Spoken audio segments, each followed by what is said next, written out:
inconsistent.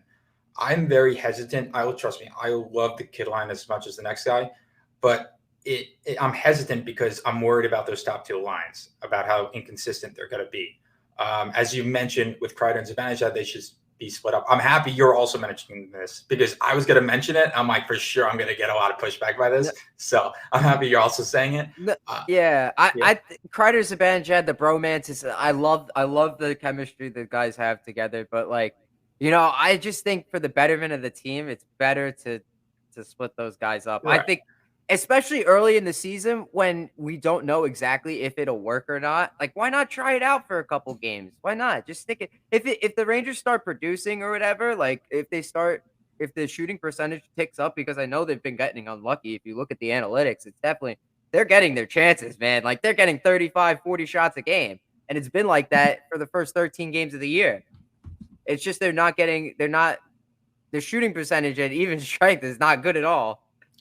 So, I was speaking to Rob Luca earlier today because I wanted to go over, I personally think the Zibanejad Kreider combo on 5v5, I'm not talking about power play because on power play, they're just monsters. But 5v5, they are overrated. The only part they aren't overrated is when they're on the rush. And the analytics speak to that they are very, very, very good on the rush. I mean, all the highlight reel goals you see with Zibanejad and Kreider. How many of those are on the rush? So yeah, I thought, but however, in the offensive zone, now I didn't see the analytics for this. It could be because I didn't have time today, but it could be they had good analytics there in the offensive zone pressure. But just eyesight wise, I personally didn't think they were really good in that. And as a line, you got to have a little bit of good. Obviously, you got to have a strength and a weakness in a line, and some are going to be better than others in the offensive zone. Some are going to be better than others on the rush. You still got to have a bit of both. And with Kreider and Zibanejad, I don't think they have enough when it comes into the offensive zone. And yeah, I really think they should be split up. Again, on the power play, they're monsters, but 5v5, like you said, there's a bromance there, but you got to win hockey games. And if this is the way to win hockey games, so be it. I also think that the time on ice is just so one-sided. It's so top heavy. Like if you look at the time on ice, probably because power play 1 stays out there forever, but Panarin, Zibanejad, Trocheck, and Kreider are all averaging basically 20 minutes a game.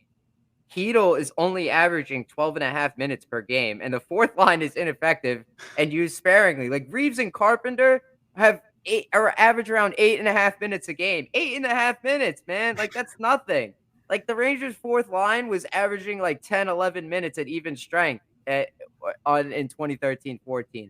Every single line was used. Like that's what you need. You need to, like the rugby analogy, you need to be able to hand the ball off to your teammates and keep the momentum going. You have to keep it going. Don't drop the ball. Like you go from, oh my gosh, this great combination of Zibanejad and Kreider to this great combination of Panarin and Trocheck, and then it's just Hedl and Jimmy Vesey. and then it's just Brian Carpenter and this guy that should be in the AHL. Like that's it. Right. Like you need to be able to go from okay, this guy's good. This guy is also good. All right, these guys are pretty good.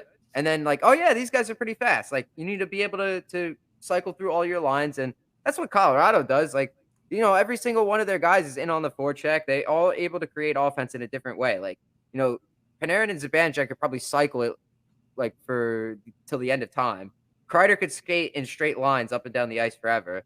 You got to mix and match the play styles. Not every line's going to be able to cycle effectively unless Adam Fox is out there for sure. Right. But that kind of stuff, like using the lines to play to the player's strengths is very important. I think Gallant has been doing that. I don't agree with putting Kreider, Zibanejad, and Vesey together. I think you should go with Vince's combinations with whatever he said. I don't know if you read it, but those were good combinations. Like I'm thinking right now, like Panarin, Zibanejad, Kakko. I know you don't. I know you want to split the kids up, but like in this case, we could do Laf, Hedl, Kravtsov, and then Kreider, Trocheck, Gauthier, Vesey, Goudreau, Blais. I think that's fair. So with the kid line is the only thing. Listen, I love them and I want them on the ice every single game. But it's just again, you have a problem with the other two lines, which is better. One incredible line and then two okay lines, or three good lines. right? Mm-hmm. Like, so obviously I would go with the three good lines because, like you said, in 2014, that was, that's how we won. Well, not win it all, unfortunately, but, that's how we got to a certain point.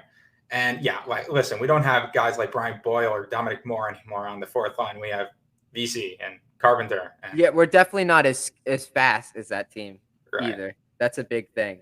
I think VC's a good player. I really Oh, I he think he'd be is. a great fourth liner. Like that's a good fourth liner that's the one good fourth liner that we actually have on this team. Like I'm not impressed by Carpenter or Blay, honestly. Like I hate to say that I'm not impressed by Blay because I want him to do well uh for certain reasons that I won't just say it because it's mentioned too often, but I think the line changes that Gallant's made are warranted, and there needs to be more balance throughout the lineup. So if you could do that combination that I said, or maybe do Panarin, Zibanejad, Kravtsov, Kid line, Kreider, Trocheck, Gauthier, VZ, Goudreau, Blais, or even get Gustav Riedel up into the mix. I don't know how he would do, or Trevino. I don't know if he's NHL ready, but something like that where Carpenter and Reeves are not out there. I love Reeves, the person, but the player is just, he's Correct. wearing out. He's not what he used to be. Yeah, you pay him to be in the locker room, not on the ice. Exactly. Yeah, Ice cold. so That's the ice cold take of the day. Good job. yeah. So my lines were that I've been posting were Laf, Zibanejad, Kako on your top line. Then you got Panarin, Trocheck, Kravtsov, and then as a third line, you got Kreider, Hedel, Gauthier.